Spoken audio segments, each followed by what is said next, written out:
On this week's prequel episode, we follow up on our Carrie listener polls, learn about Katherine Paterson, and preview Bridge to Terabithia.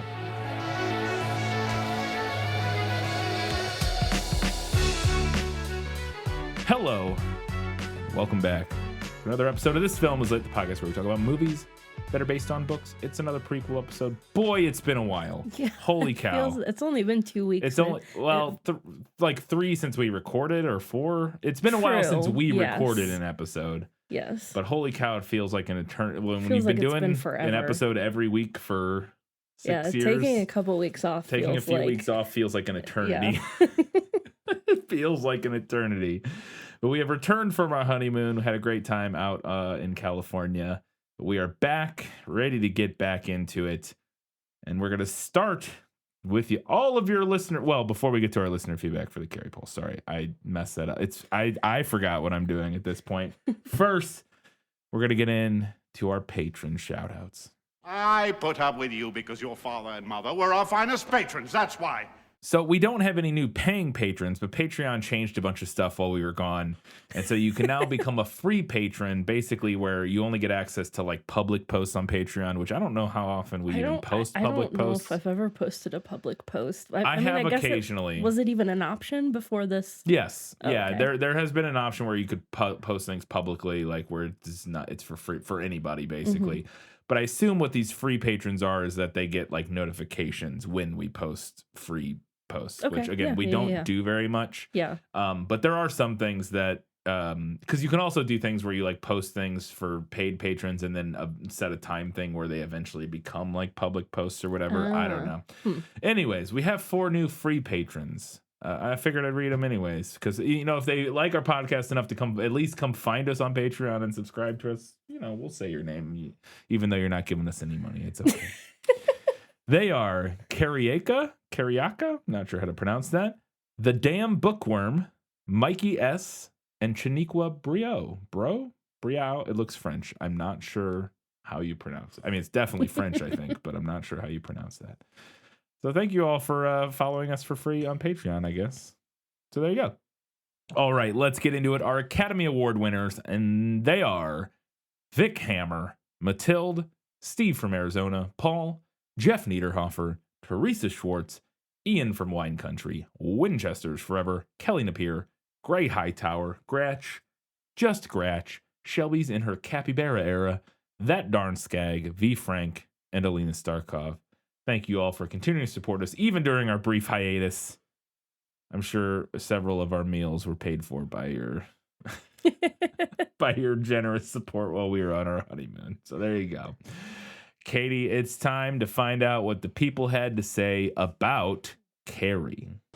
Yeah, well, that's just like your opinion, man.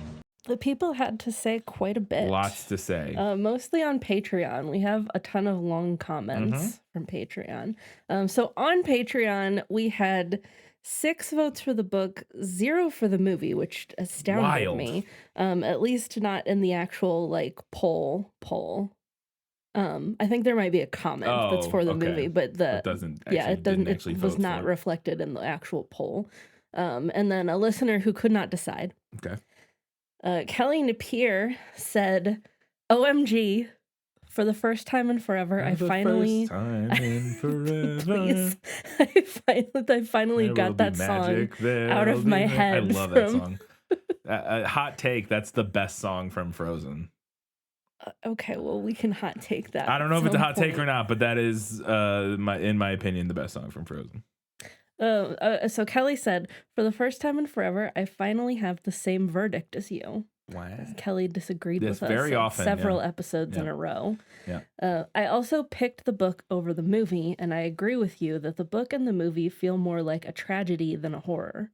I wasn't really scared when I was reading/watching, but as a slightly outcast individual myself in high school, I felt the tragedy of what they all did to her very deeply in my soul. I agreed with you that the portrayal of Billy in the book was much better than in the movie. In the book, he's crafty and duplicitous. You see him make his friends be the ones to get the pig's blood so his fingerprints aren't on the buckets, and you see him straight out tell Chris to her face that he can go to California with her while acknowledging internally that he would never take her with him.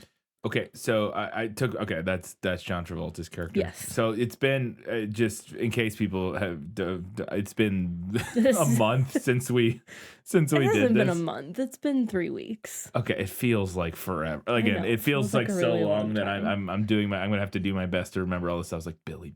I think that's John Travolta's that's John character. Travolta's character. Leaning hard into the idea of how consuming religious zealotry can be, I love the detail in the book that no church was extreme enough for Carrie's mom. I also liked the narration style of alternating between current events and publications from after the events. It led us to know exactly what the outcome of the night in question, but then we're still left not knowing how we got there. Like a scavenger hunt, little bits of information are revealed to us as we go. The biggest thing I liked in the book over the movie was the intentionality behind Carrie's telekinesis. In the movie, it almost felt like she had no control over her power and was doing things subconsciously. I agree with that. We talked about that from my memory quite at length in the episode, and I actually liked that in the movie, that she kind of just turned into this like force of nature as opposed to. But I thought that was interesting. But I could see. I think we even talked about it in the episode. I can see the merits of both. Yeah. In the book, because we had some of her internal monologue, we can see her testing and growing her control over her power, and then in the final third of the book, we see her make the explicit decisions that led to the deaths of so many. She thinks to herself, I'm going to shut the gym doors so they can't get out. Oh, people are getting out the emergency exit. That's fine, let them. Or, I'm going to light the gas station on fire so it explodes. Because you could feel the intentionality behind the events, it helped sell the idea of this being a revenge thriller instead of just a girl losing all control. In Carrie's mind, the entire town got what they deserved because the entire town led to the pig's blood moment. I know he's not a needed character, but I missed the character of Chris's dad in the movie. I almost included him in my notes, and then I didn't want to go into the whole background of explaining what his deal was. But I agree with this. It was nice to see a little background of how Chris got to be so spoiled and entitled. Plus, I thought he was funny. So Chris's dad is a lawyer in the book, and when she gets in trouble for the opening shower scene, her dad comes down to the school and is like, I'm gonna sue you guys, blah blah blah blah, for the way that you're treating my daughter, blah blah blah blah. And the principal calls his bluff and is like, well then we're gonna countersue you for this and that. And he basically runs off with his tail between his legs. He's like a bit character. He's really only in that part, but I thought he was kind of interesting. Kelly went on to say, I also liked how much the book explained that Carrie's abilities are genetic, and then ends with a little epilogue of one of Carrie's relatives, who's a little girl who also has the power. So the story isn't truly over. This could happen again.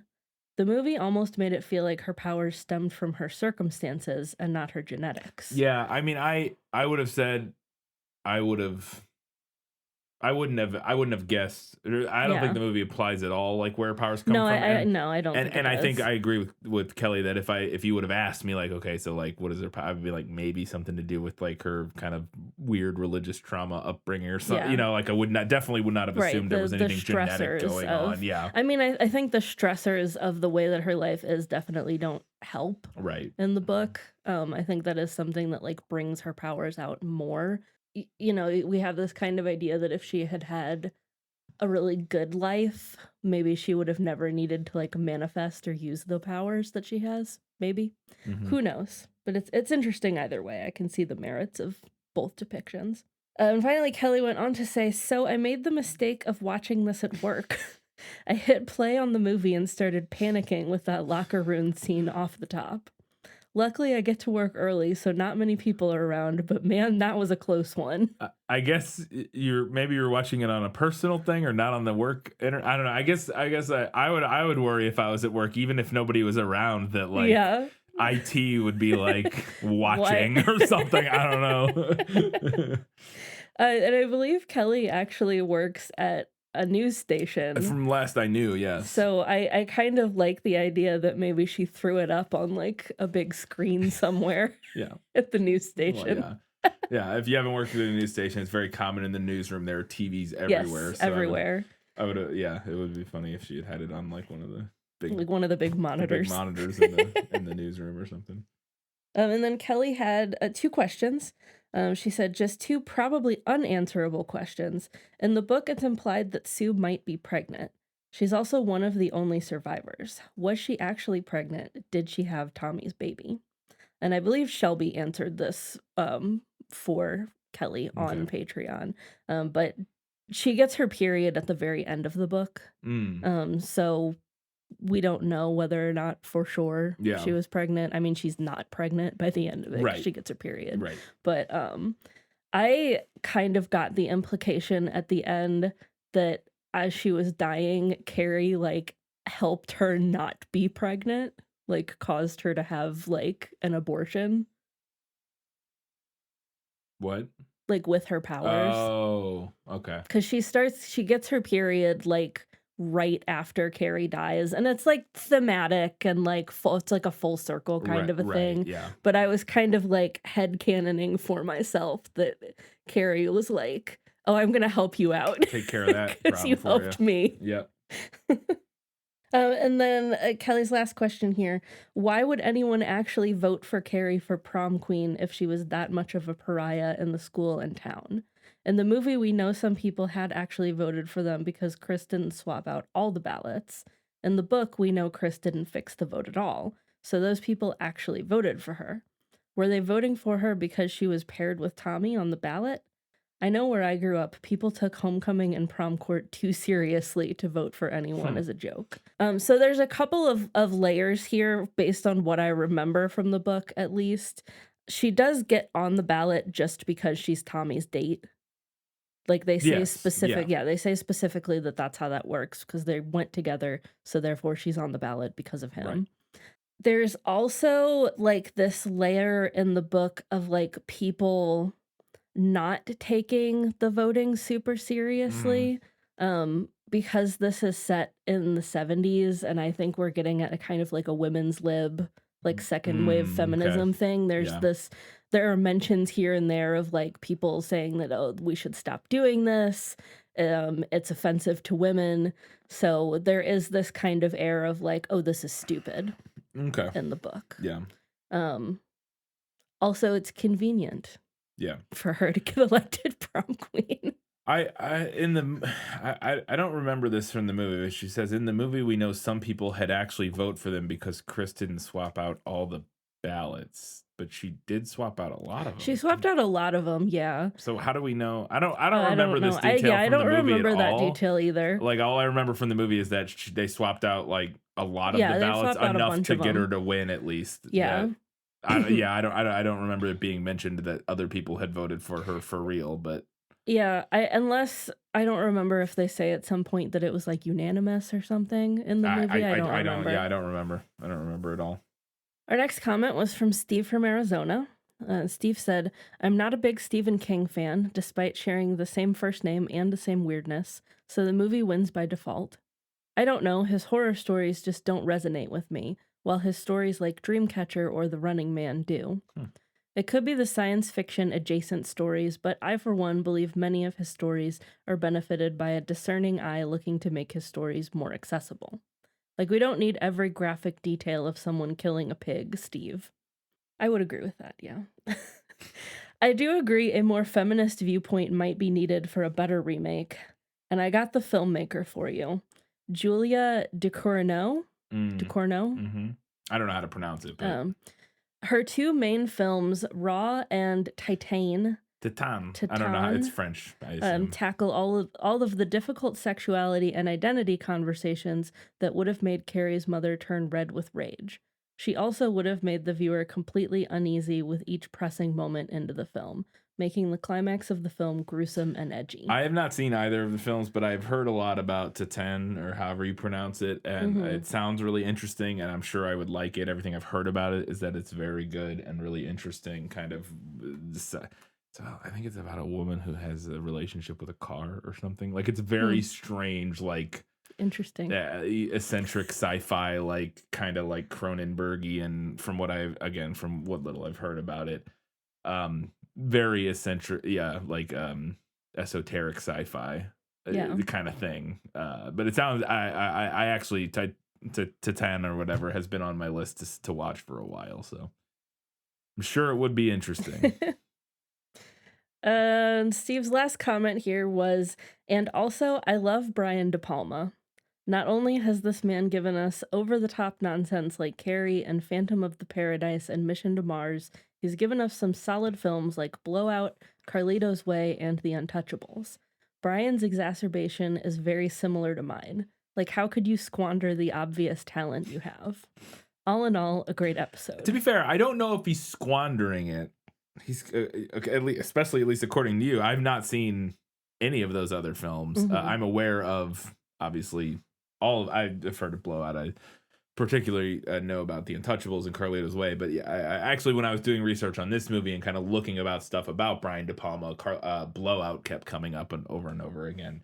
And so, yeah, I'm not sure I would say that he's squandering his talent, because making a lot of real interesting movies that people connect with. So I wouldn't say that's squandering, but it is one of those things that it is. And I get what Steve's saying, though. I think that it's like at least with this movie, it's so many things go back and forth. But somebody mentioned later, he also did Mission Impossible, the first Mission Impossible movie, which to me doesn't have the same sort of like inconsistent, like quality that this movie has. I mean, there's like a 20-year gap in there, though, right? True. So, yes, Mission Impossible was like the mid late 90s, whereas this was 70 whatever. Yeah. So yeah, he had matured a lot as a filmmaker in that point. Like it's crazy. I can't even begin to imagine how, especially somebody working in the industry, how much you would mature as a film. Like the amount I have changed and grown as somebody who making movies, videos, commercials, whatever in a much shorter period of time. Is wild. So I can't fathom being, a 20-year difference while working like literally in the industry. I'm sure, you would change a ton. But it is, like I said, Mission Impossible to me was like, from my memory, it's been a long time since I've watched it, but it did not have the same sort of inconsistencies. But that makes sense because, this is a much earlier film. You're experimenting more. You're figuring out your style. You're figuring out what works and what doesn't. So it's interesting. An interesting filmmaker. Our next comment was from Terabithia, who said, sometimes you can tell when an author... It's on theme for our next episode. It is. And I believe this patron also commented on our announcement post about that. They said, sometimes you can tell when an author or a director wanted to do one particular thing and had to do the rest of the work to support it. De Palma clearly wanted to do the last 35 minutes of Carrie, but couldn't just make it a short film or a long one of the last third. There would be no stakes, no explanation. So he had to do the lead-in. But he doesn't seem invested in it, except as a way to justify the filming of the death and destruction. Choosing the book on this one. Say what you like about works showing their age, and they all do eventually, but that's another diatribe. At least King seemed to have maintained his interest throughout the creation. I will say I don't know if I agree with that. I don't think it's, at least the way I interpret the film, isn't so much that De Palma wasn't interested in the first 2/3 of it, but just that didn't have as clear of a vision for the first 2/3 of it. I think he had a very clear vision for the final third, because I think it comes through so strikingly again for the final third of the film. But I never got the feeling that the first part was disinterest. More so as just like not really sure how to handle all of the kind of disparate elements of it. Struggle bust his way through it to some extent. Yeah, that just kind of like and tried to find. I think part of it is that De Palma is a very stylized filmmaker. It likes to lean into kind of stylistic choices in his direction and specifically like visual direction in the film. And the first 2/3 of the movie doesn't really lend itself to that as much. And so he kind of tried to force it in there where he could and kind of tried to find ways to make the first 2/3 more interesting. And like, again, talking about that shot of the boy like weaving in and out of the trees and like the cutting back and forth in a way that to me just didn't quite work, even though I could kind of tell what he was going for.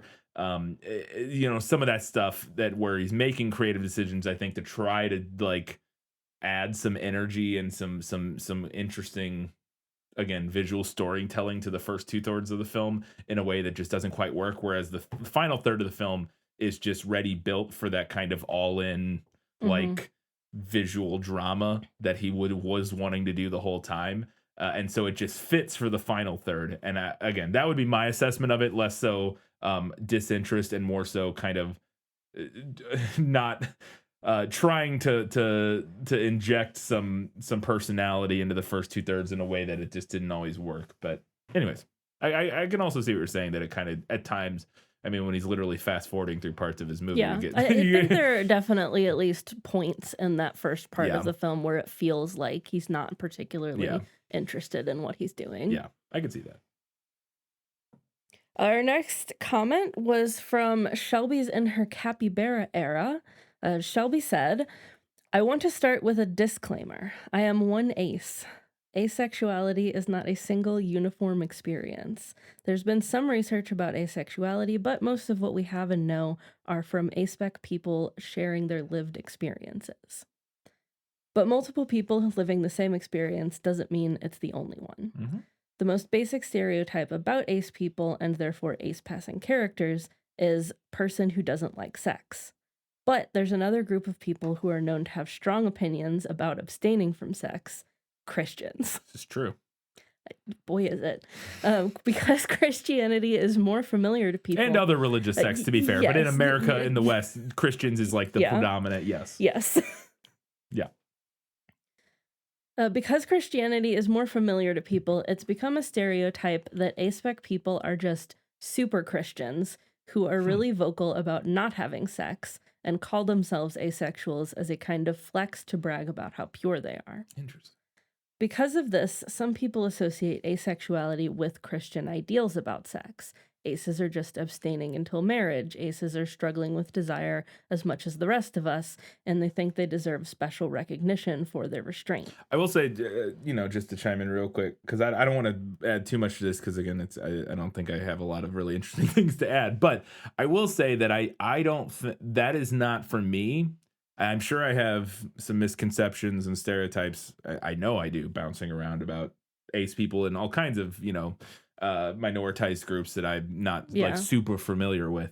But that is not one to me that connects with my kind of like cultural perception of ace people, is that I would have never, and maybe that's because I'm coming from a very secular kind of progressive background. Maybe that has to do with it. But I have never kind of identified, or never, those two stereotypes have never mixed in my head, the idea of ace people as like kind of super like Christian, or like super, or having some sort of like super Christian ideals about sex or anything like that. That is not my experience of the ace people that I've interacted with in my life over the years. Have never come from that background, or at least not that I'm aware of, have never like, that's never been part of their background or whatever. So to me, it's always been, real quick, I'm just wrapping. To me, it's always been more of not more, but I'm just saying that is, for me, that has never been a, I'm not saying that's not, I'm just saying that is interesting to hear, because that is not something I typically would have like, I don't know, that's not like the social construction or brain like conception of ace people that I have. I don't know. I mean, I would agree with you that like that's not been my experience in like ace people that I've interacted with. But the idea of like stereotypes about asexual people getting kind of conflated with the like extreme purity culture of Christianity, I think definitely that rings true to me. Yeah. Okay, yeah, I can see, for sure. All right, so Shelby went on to say, growing up in the church, I too thought I was a super Christian when I was younger. Man, the devil has no power here. I'm really good at this. Turns out I was just ace the whole time. Fun fact, there are some in the church who don't like us because we're supposed to be suffering by abstaining, and we're not. Yeah, that's... Yep. Mother Teresa would not have enjoyed your brand of abstinence. Suffer. If you're not suffering, you're not doing you're it not right. doing it right. According to them, we're not natural. The Lord intended us to suffer. When I say Margaret White is ace passing in the book, this is what I mean. The biggest change from book to movie here is that in the movie, her husband left her for another woman.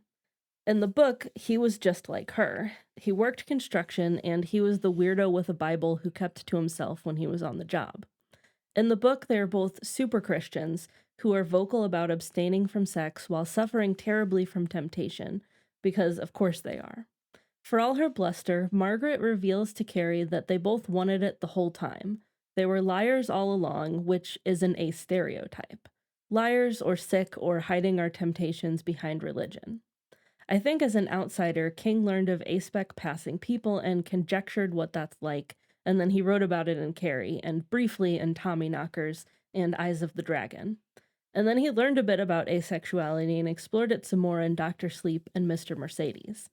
Those are the ones I know of anyway.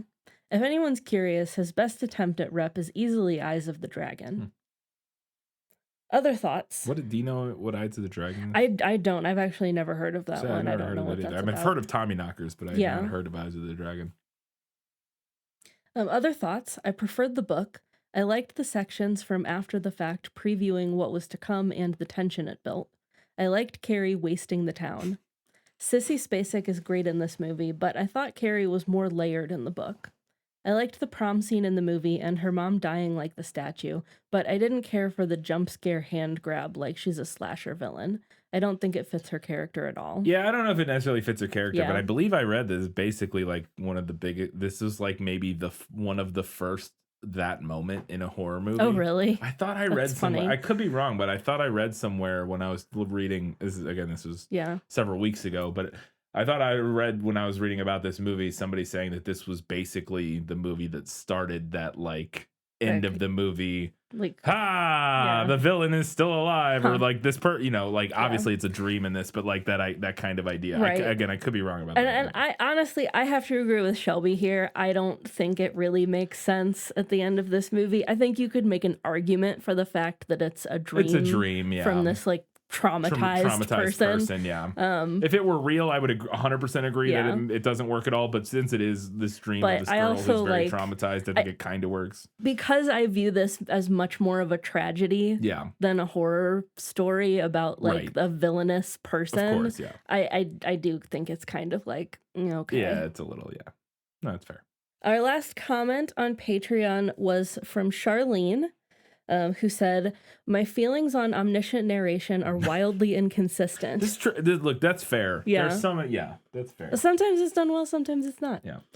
Sometimes it drives me crazy and just feels like a lazy way to get information to the reader.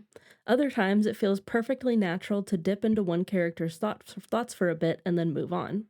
I don't know how much to attribute to a writer's skill or my own reading preferences, and I've felt both ways about King in different books. It does make for a tricky adaptation because you either have to get that information to the viewer in some way, or you decide that it's not crucial and focus on actions and reactions instead of motivation. But then that leads to readers and non-readers feeling very differently based on their insider knowledge or lack thereof, when really the movie should be able to stand independently from the source material. You guys usually have some differences in perspective because of that. Obviously, that's the whole point of the podcast. But it seemed like there was a lot more of that than usual this week. Yeah, there was. Again, from my memory, there was quite a bit of us kind of talking about things where it's like, I even called it out at one point that we were having a lot of that kind of like differing in how we viewed specific things based on having more information or not having more specifically the main one that comes to mind was the gym teacher. Like her, I thought in the movie that she's like, handling all of this terribly and is kind of awful. At least for the beginning part of the film, and then kind of gets better as the movie goes. And since you kind of were in her head and knew what she was dealing with and where she was coming from, you were much more sympathetic to her. But yeah, it is interesting. Take a shot every time I say interesting, and then die immediately. All right, over on Facebook, we had 4 votes for the book and 4 for the movie. Greg said, "I'm going to agree with Stephen King himself here. who I believe has stated he prefers the movie to the book, Yep. which he regards as one of his lesser works. I agree to varying degrees with many of the criticisms of the film you raise in the episode. It is over-directed at times, there are too many male-gazy shots for my taste, and the use of the psycho strings as a sound cue to something eerie happening must have come across as cheesy even in 1976, and is laughably so now. I would not go so far as to call Brian De Palma a hack. I've probably seen 6 or 7 of his movies, and I think many of the things you noted about Carrie are part of his signature style that reflects a genuine, honest artistic vision rather than an effort to cater to cool commercial sensibilities a la Zack Snyder. Okay, I agree with everything you said there, and I think maybe part of it. Okay, so first, when I call Brian De Palma a hack, I wasn't saying he is a hack. I was saying is he a hack? I was kind of questioning, but we're having that discussion here. I think part of that may be that when I say hack, to me there's no implication of like being like a sellout or like to me the word hack when I'm using it there doesn't imply like just trying to appeal to like the masses or anything. To me, hack means like I was using it in terms of like it means they're like not a good director and something like more kind of broadly as just like do they suck kind of basically. But hack is just a way to like a shorthand way to say that I almost always only generally refer to I think I only use that word in relation to directors for some reason. I don't like I wouldn't say that about an actor necessarily or something. I don't know. That's probably good because I don't know if you're qualified to comment on anybody other performance other than like directing. Yeah, okay, yeah, maybe, but that being said, I will disagree slightly. I agree entirely that it is very much a part of his signature style that reflects a genuine artistic vision. I also think that genuine artistic vision is at times hacky, but I would disagree slightly in your final part about Zack Snyder here, where you say saying De Palma's is a genuine, honest, artistic vision rather than an effort to cater to quote unquote cool commercial sensibilities a la Zack Snyder. I think sometimes Zack Snyder is attempting to cater to commercial sensibilities, but I think Zack Snyder is just a genuinely I think a lot of what he does, I think he is also a genuine, honest, like has a genuine, honest vision for the films he makes. And those just happen to be also the kind of things that tend to be like kind of hacky and mainstream and cool. Yeah. Like he is just nothing if not a man who is informed by every mainstream pop culture like property of the last 50 years. And that's what he likes. And so he recreates it in different ways. I think it's very honest. I don't think Zack Snyder is like grifting. Like I don't think or like a sellout. Yeah, I don't think he's grifting or a sellout or like I don't think he's like I don't want to say intelligent enough for that because that's not what I mean. It's really not what I mean. What I mean is that I think he's just very genuine. I think he's just also kind of cringe. Like I think he likes what he likes, and what he likes is kind of cringe. It's so funny that this came up today because I just happened to watch the trailer for Rebel Moon today for the first time, which is his Netflix movie. He made this big sweeping 2-part like Netflix epic sci-fi fantasy movie. You watch that trailer, it's insane. It's everything.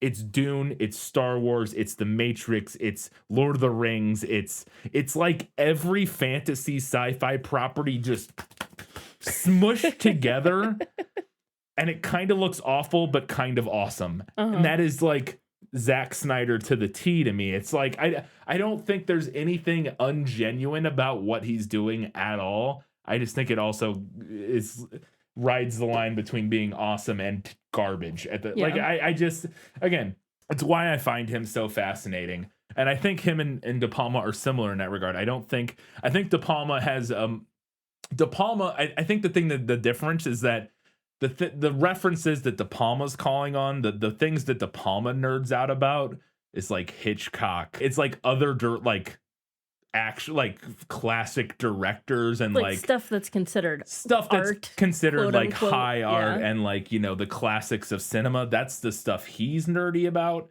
Whereas Zack Snyder is nerdy about Star Wars and like all this other, you know, like he's nerdy about the shit that's like loud and and fun and popcorny. Like that's what he's into.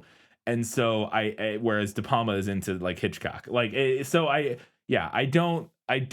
truly don't think they're different in that regard. I think they're both very genuine. They're just genuinely into different things. But I mean, somebody that I like catering to quote unquote cool commercial sensibilities, Michael Bay. Yes. So that is the one where I would say Michael Bay is the person who you should be referencing there. I think Michael Bay very much, I think he also is genuine to some extent, but I also think he very much will sacrifice his like genuine artistic vision for commercial success. Yeah. And for what he thinks will appeal to commercial sensibilities. And I don't necessarily think that's true of Zack Snyder. I just think that a lot of times what Zack Snyder likes tends to kind of be the kind of things that more discerning audience members are like, this is popcorn nonsense bullshit, like this is garbage, like, but I don't think it's an ungenuine appeal to those things. I think he just really likes that stuff.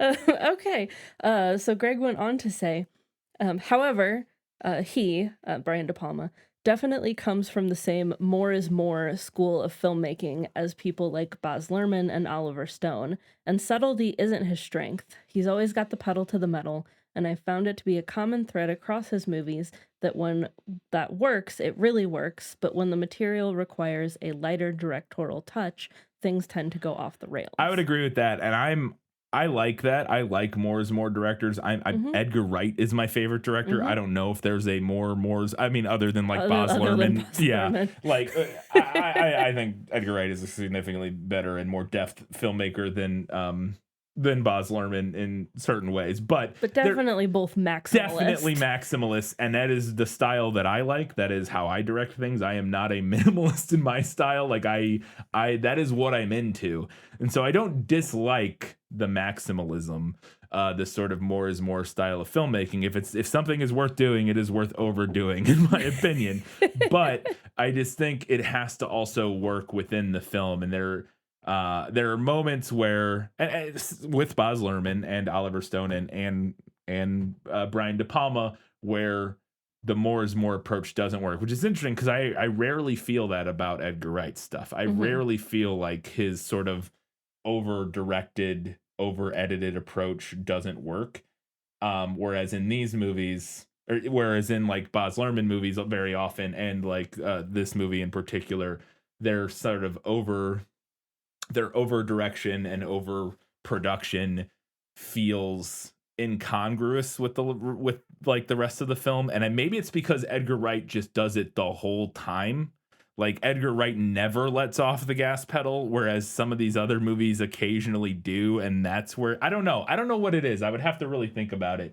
But it does to me feel like there's a difference, because to me, Edgar Wright's style always works for the movies he makes. It wouldn't work for every movie, obviously, but for the movies he makes, they're tonally perfect throughout. But in like some elements of like Great Gatsby when we did it, or Moulin Rouge or whatever, or this movie, it feels more inconsistent in a way that to me feels less refined than like what Edgar Wright or some other similar type of directors would do that are similarly maximalists. I don't know. It's interesting. Yeah. It's a whole thing. That's a whole several semesters of film classes about maximalism in cinema. Greg went on to say, as far as the nudity goes, I think the initial bit in this movie works, as it reflects Carrie's vulnerability and struggle with the insecurities and hang-ups resulting from her sexual coming of age as a shy and repressed child from an abusive family background. But it goes way over the line into gratuitous thereafter. Other things like Travolta's performance, the sequence of the prom decorating, and the shopping scene bothered me less, but I get where you were coming from on them. Despite its flaws, though, I still consider this movie to be a classic. One reason, which you mentioned, is Sissy Spacek's performance. She is so good in this. It's one of the few times I've ever seen an adult actor convincingly play a teenager, as she absolutely nails the mix of awkwardness, self-consciousness, social anxiety, and fragile hope that I remember as defining that period of my life. Yeah, for sure. Another, which you more glancingly touched on, is the structure of the story, which I think is brilliant. For 2/3 of the movie's runtime, it's not a horror movie at all, but a high school drama that depicts the more realistic hardships of adolescence and makes you really empathize with the central character, which makes the gut punch at the end hit so much harder than it otherwise would. Mm-hmm. It would be much more forgettable if it was just a conventional slasher movie about a teenage girl with psychic powers. In the book, you know from the outset that something horrible happened at the prom, and also learn about Carrie's violent revenge fantasies before the massacre even happens, so this is a strength that's unique to the film adaptation. Thirdly, I think the movie does a great job of suggesting the differences between Carrie's own perceptions and reality. She's actually not hideously ugly, unlovable, or socially hopeless, and the movie hints at this not only by the way the other characters react to the prom prank, but by the way they talk about her throughout the story before it even happens. It occurred to me that Chris's antagonism toward her might be motivated by jealousy, but she struggles to see her own worth and develop confidence in herself because of the aforementioned issues, which I think is a very realistic, empathetic, and emotionally resonant portrayal of a teenage self-esteem struggles and adds on an additional layer of tragedy to the ending. Mm-hmm. Fourthly, the themes are pretty timeless. Both the book and the movie came out before I was born, but their depictions of bullying, abuse, and teenage cruelty to people who are different or don't fit in really rang true to my own elder millennial experience of adolescence. And they ring true to the experiences of my brother, who's a high school teacher and has to deal with them from that perspective now. And now a college-aged cousin, who's an amazing young woman and thankfully doing very well at this point, but who dealt with abuse, bullying, and self-esteem issues when she was younger. Every time I read a news story about a teenager committing violence against others or themselves because of bullying or rejection of who they are by their peers or family members, I think of this movie, which I believe was one of the first to deal with these societal issues so frankly. At least definitely in like a modern context, I think. I actually don't know. That would be. I'm sure there's been quite a bit of ink spilled about that specific topic and media that has media and stories and stuff that have covered that kind of thing. But yeah, it's interesting. I do wonder if this is maybe one of the first sort of big bullied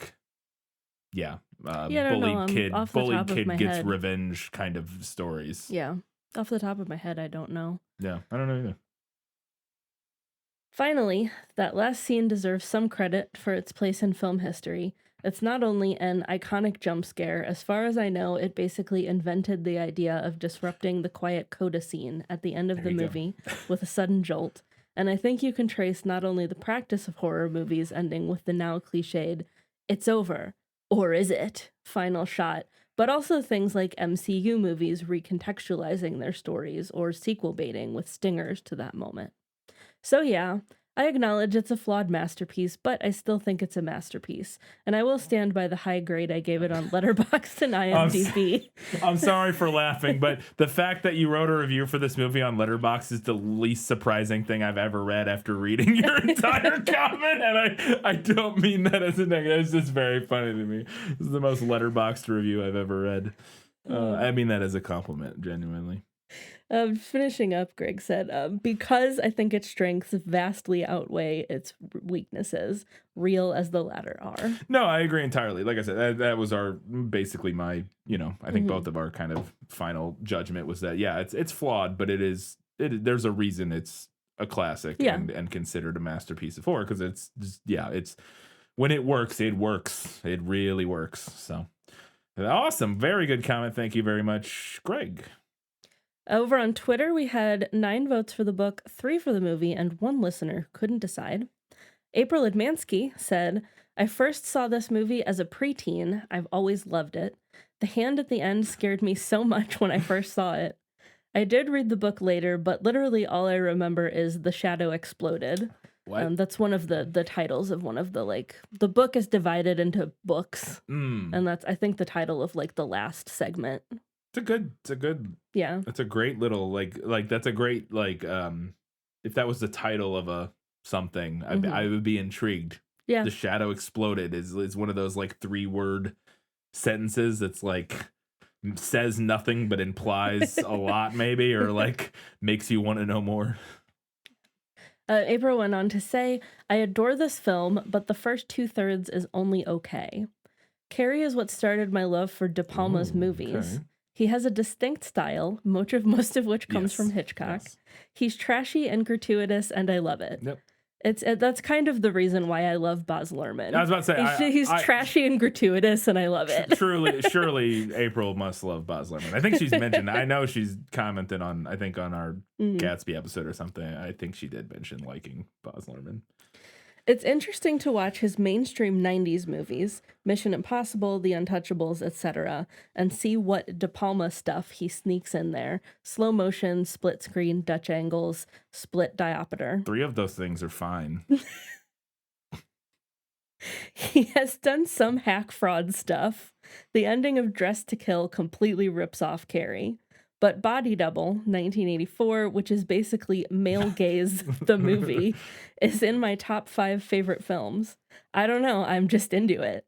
Look, you can if you realize you can like obnoxious, terrible garbage, like not garbage necessarily, but you can like deeply problematic things. If you recognize what's going on there and can kind of understand the context within and grapple with it and kind of it's not like you can't enjoy that stuff. Yeah, for it's sure. Fine.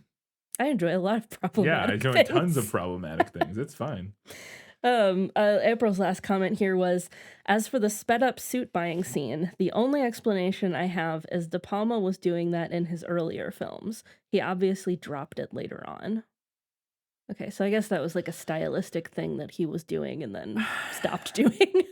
Maybe he realized it was hacky. It's nothing. If you're gonna do it, he should have done it more. Is my only critique. Yeah, it was oddly placed and oddly utilized and too short. And it's just again, if you're gonna do it, at least do it. We already said this in the episode 1,000 times. So, but yeah, if you're gonna do it, do it. Don't just like kind of do it. Like I don't know.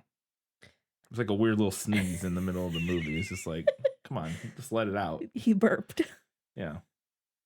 Next comment on Twitter was from Cinema Limbo, who said, I read the book when I was 18, and my abiding memory is boiling anger at the way Carrie is mistreated and wishing she could escape from it all. King's finest work, probably. Probably. Let's throw a little probably on there at the end, just to be safe. I mean... Who among us has read King's entire body of work? How could you say for sure? I don't even know if Stephen King has read all of Stephen King's entire work. Our next comment was from Warren Badinsky. Or at least Shirley doesn't remember all of his work. Probably not. Yeah. Warren said, haven't read or watched this version, though I did enjoy the remake. Warren coming out with the unexpected opinion. It was like a horror movie version of an X-Men movie. And as a fan of those movies and horror, it kind of worked, especially the extended version. It's interesting. I wonder if the extended, I wonder if that's one of those movies, because I haven't really read or seen anything about the remake. I wonder if the extended like director's cut or whatever is considered like good. Yeah. Every now and then there will be one of those movies where the theatrical release got like hacked to shit by studios or whatever, and then the director's cut is actually like, hey, this is actually pretty good. Like famously, Kingdom of Heaven, Ridley Scott movie, the theatrical version I've not seen either, but according to a lot of people on the internet, the theatrical version is like absolute garbage, or at least not very good. But his director's cut of it is like incredible. So yeah, it's not uncommon for that to be the case. Or not unheard of for that to be the case. No. Interesting. Kelly also left some comments about the 2013 remake on Patreon that I did not include here because this is already a very long section. But her thoughts were interesting. Did she like it or not like it? I think so. If I'm remembering right, I think she did. Yeah. Okay. Kelly, if I'm misremembering that, I apologize.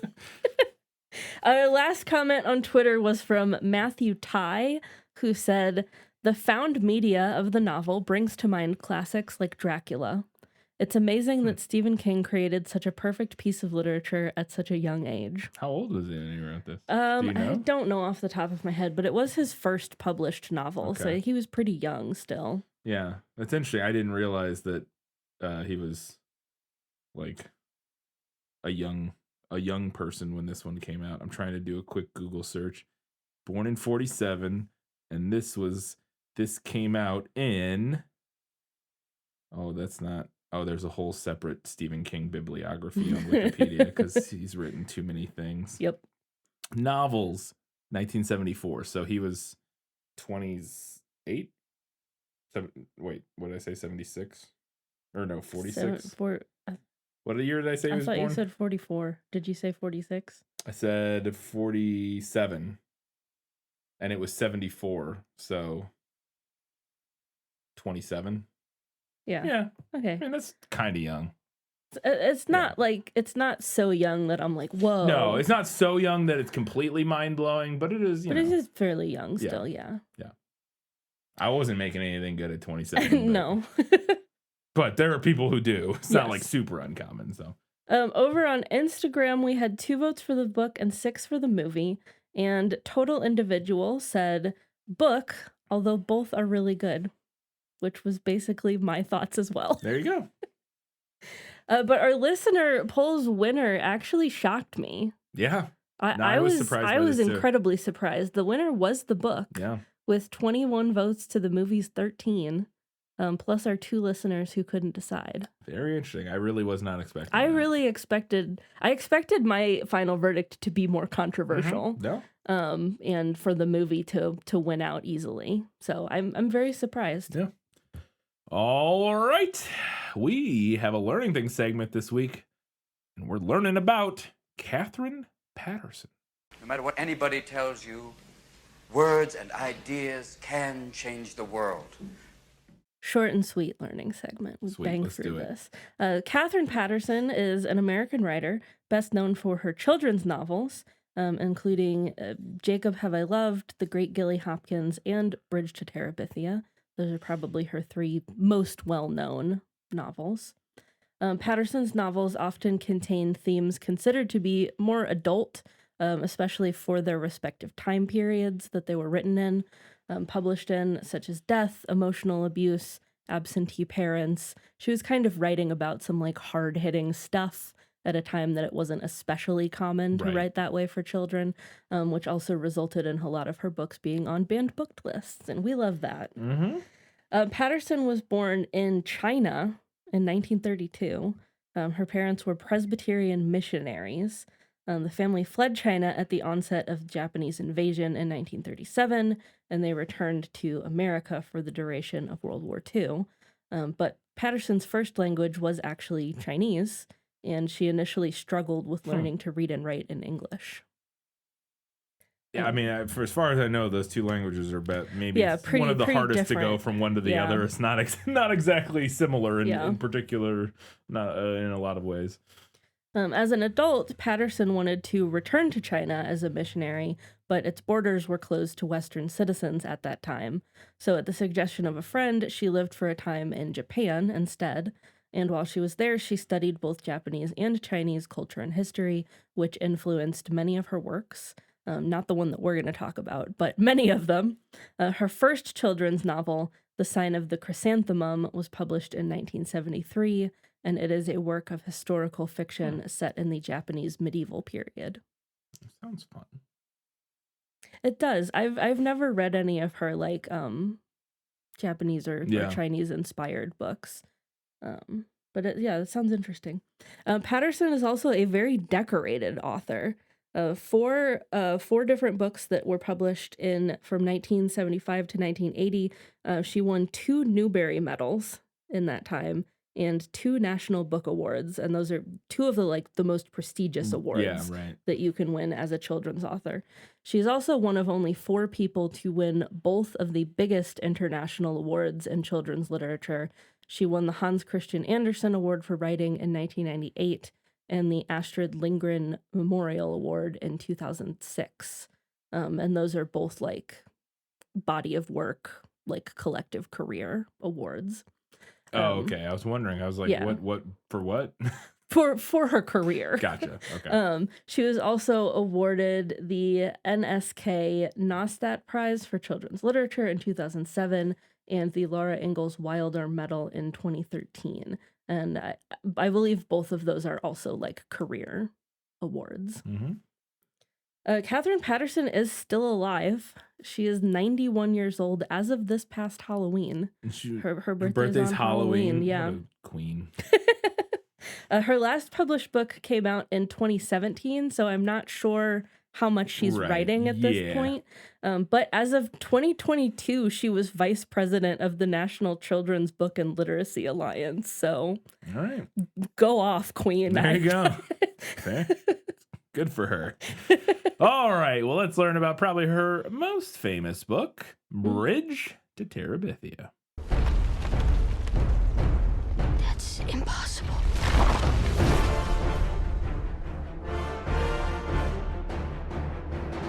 You can see the whole kingdom from up here. Look at it. What do we call this place? Terabithia. Bridge to Terabithia is a 1977 children's novel. I did not know it was that old. Yes, if I'm being honest, quite I had old, no idea it was that old. It's just been an enduring classic. Yeah, I literally would have assumed it was like from the 90s or something.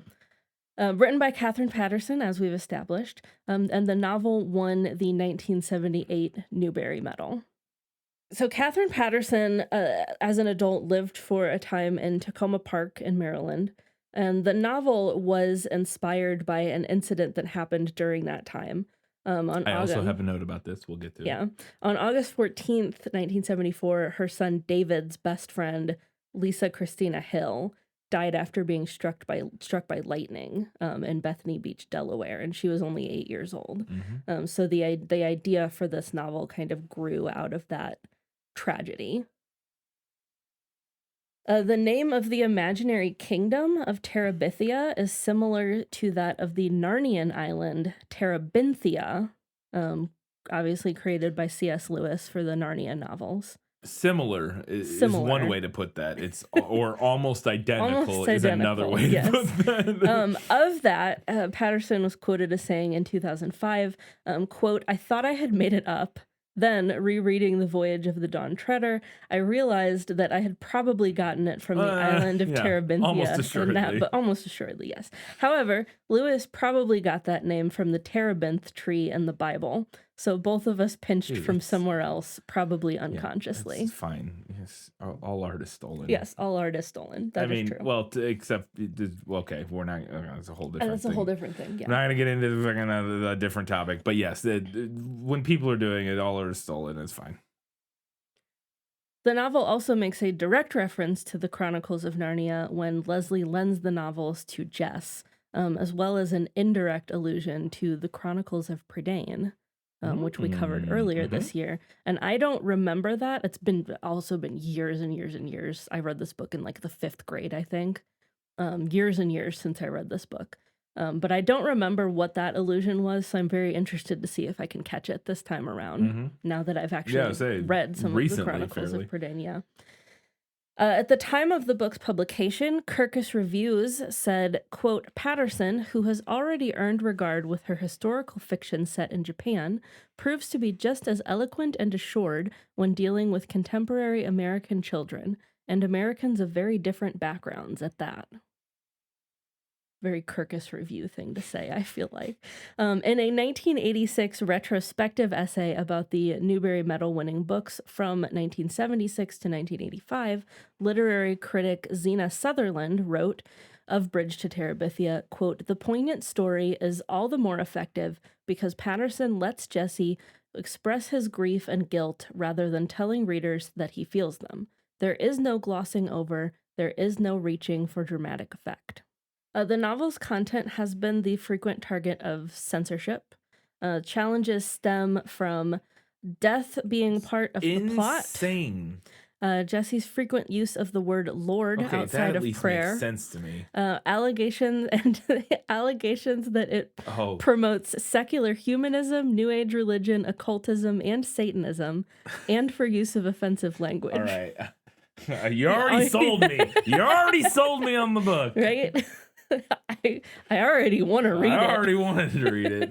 Now I'm finding out to promote secular humanism and Satanism. Sign me up. The novel is often featured in English studies classes in countries outside of America, including Ireland, Singapore, Australia, New Zealand, Canada, the Philippines, Ecuador, the United Kingdom, Costa Rica, Panama, South Africa. And 2012, the novel... So English speaking. Yeah, English speaking. Countries. But Yeah. In 2012... well, I don't know if Panama is, but most of those countries, I think, have large portions of English-speaking people. Anyway, sorry. You're right. In 2012, the novel was ranked number 10 among all-time best children's novels in a survey published by a school library journal. And aside from the 2007 film that we'll be discussing, the novel was also adapted as a TV movie by PBS in 1985, which I did not know. I didn't know that. I had no idea it had been adapted before. And Wikipedia also says, quote, a musical stage adaptation entitled The Bridge to Terabithia is listed for sale by stageplays.com, credited to Paterson and Stephanie S. Tolan, another children's writer. So I guess there's also a stage version that's maybe never been actually produced. Or at least maybe not produced like professionally. Maybe. But maybe schools do it or something. You know what I mean? I don't know. Maybe... It's interesting because we get notes fairly often about like, oh, there was also a stage version of this. Right. But that's the first time I've ever seen it like stated like that. My guess is, to me, that sounds like it's one of those places where like schools can buy plays or whatever, essentially, to like do at like their high school or whatever, and that maybe it's never been done professionally or something, but has been done on like high schools and middle schools in places where it wouldn't show up as like this show was done off Broadway in in 2008 or whatever. Like it's just If anyone's school has ever done a musical production of Bridge to Terabithia, let us know. I'd be very interested to see it. All right, let's learn now a little bit more about Bridge to Terabithia, the film. This winter, when you go looking for adventure, be prepared to find more than you ever imagined.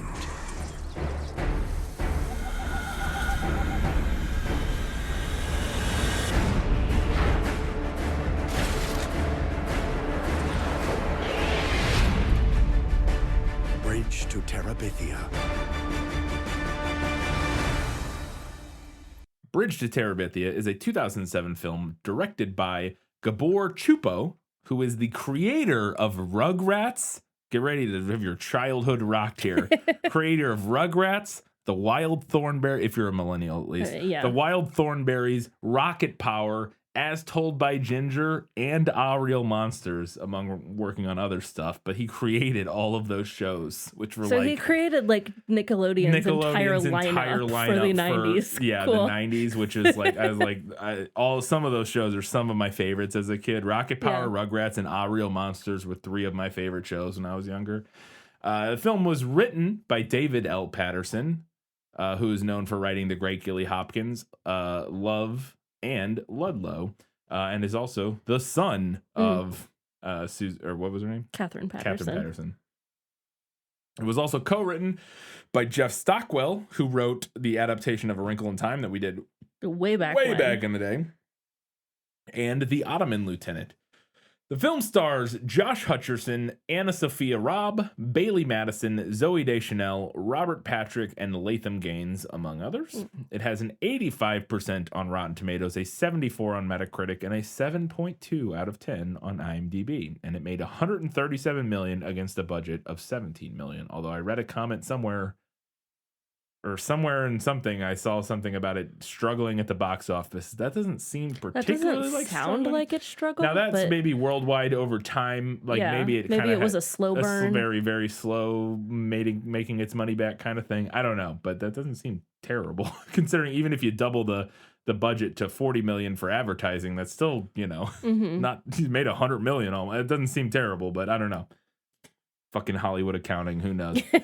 The film was produced by Walden Media, which has brought us actually several films that we've done already, including the Chronicles of Narnia films, Holes, and Ramona and Beezus. And looking at their list, there are quite a few that I'm sure we'll be doing in the future. They do tons of, because obviously Walden Books, I assume I assume they're related in some way.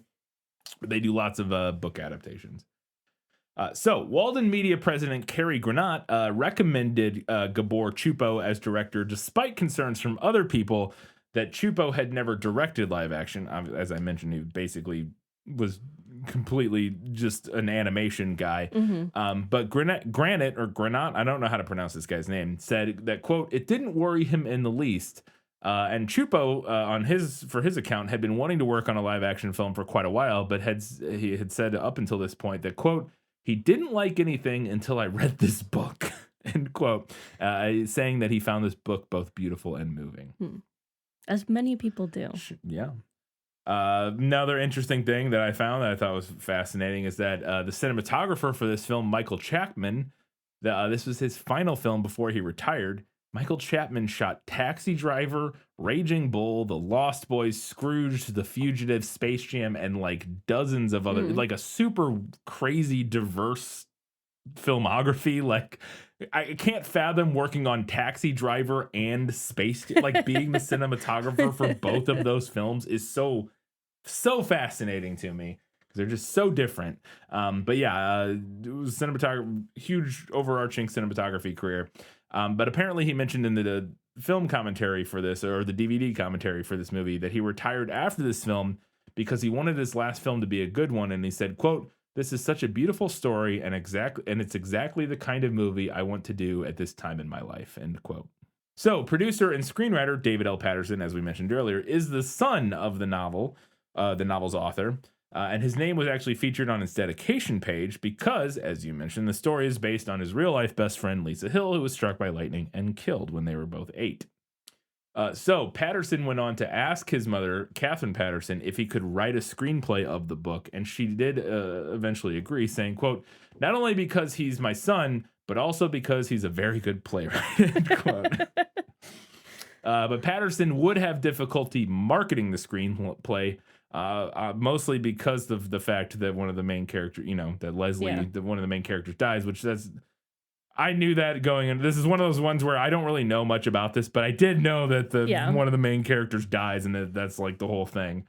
He would say of that, quote, if you can believe this, I did meet with some companies that asked if I could just hurt Leslie a little bit, put her in a light coma, and then bring her out, end quote.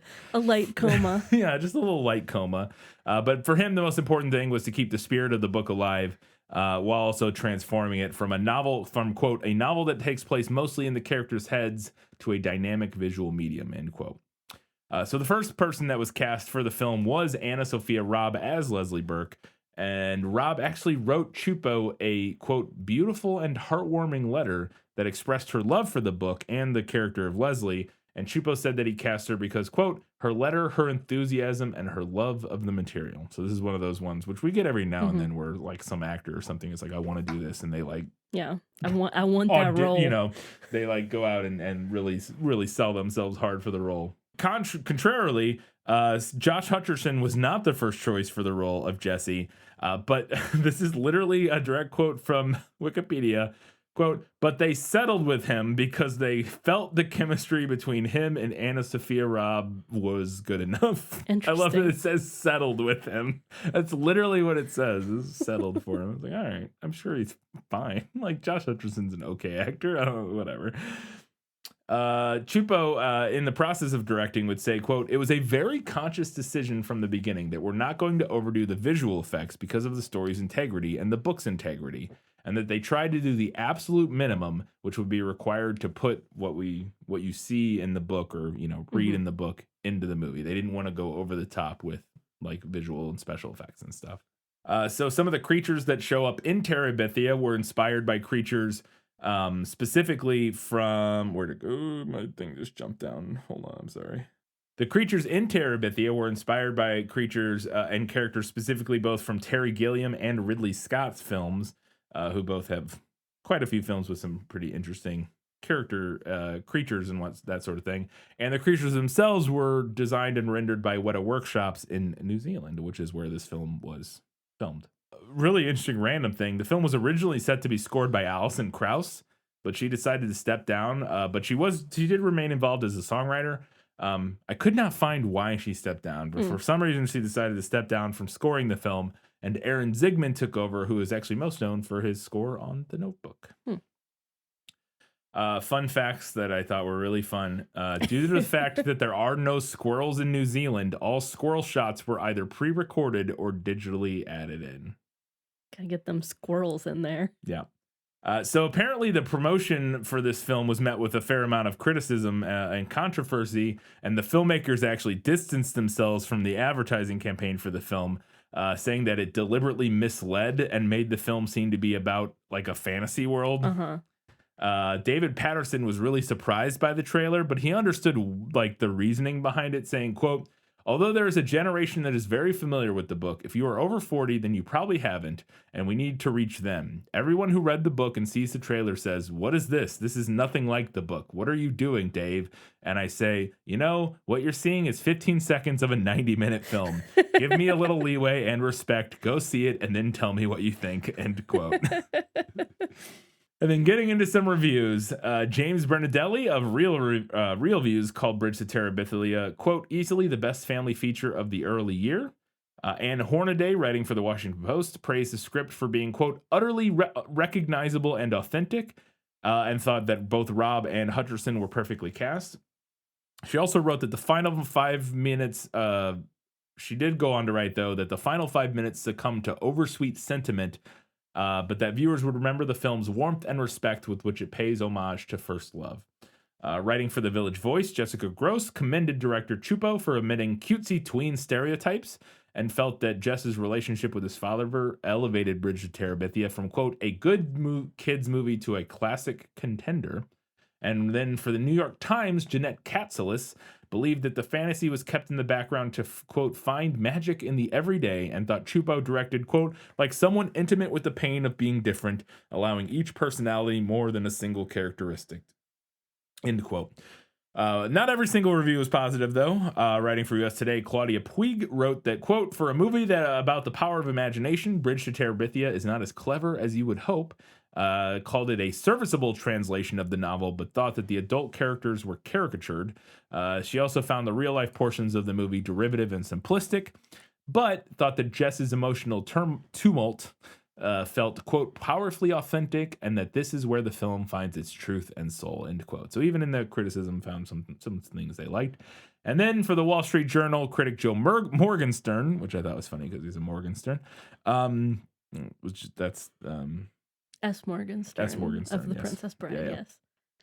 Felt that despite occasional misuses of enchantment, quote, "brief spasms of overproduced fantasy," end quote, the novel's screen adaptation was told with agreeable simplicity in between computer-generated monsters. Morgenstern was a little disappointed with the performances by the young members of the cast, which he said were appealing but unpolished. And he also thought Chupo lacked experience directing actors, and that although Deschanel was the best adult performer, she seemed self-directed, end quote.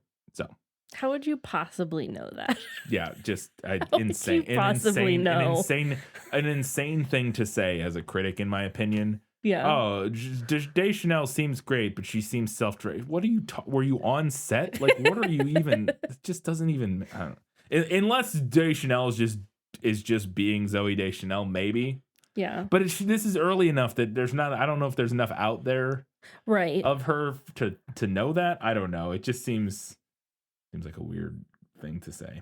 Anyways, Katie, where can people watch Bridge to Terabithia? Well, as always, you can check with your local library or a local video rental store if you still have one. I think there's a good chance that your library probably has a copy of this. I would think so. If not, you can stream this with a subscription to Disney Plus, or you can rent it for around $4 from Amazon, Apple TV, YouTube, Vudu, or DirecTV. There you go. Yeah, I'm excited to watch this one. as excited as I can be to watch something that's probably going to make me cry. But this is one of those movies that you hear about quite a bit, or books and movies, and I've never read it. I've never watched it. You never read it? Never read it, never watched it. Again, I know the main spoiler, but like I don't really know anything else about it. So yeah, I'm interested to see what I think. Yeah, it's got very good reviews. Generally I'm excited to revisit this one. Like I said, I read the book probably in like the 4th or 5th grade, and I don't think I've revisited it at all since then. And I remember seeing the movie in theaters, but I have not watched it since that time. So yeah, well there you go. We'll be talking about Bridge to Terabithia in 1 week's time, and until that time, guys, gals, non-binary pals, and everybody else, keep reading books, watching movies, and keep being awesome.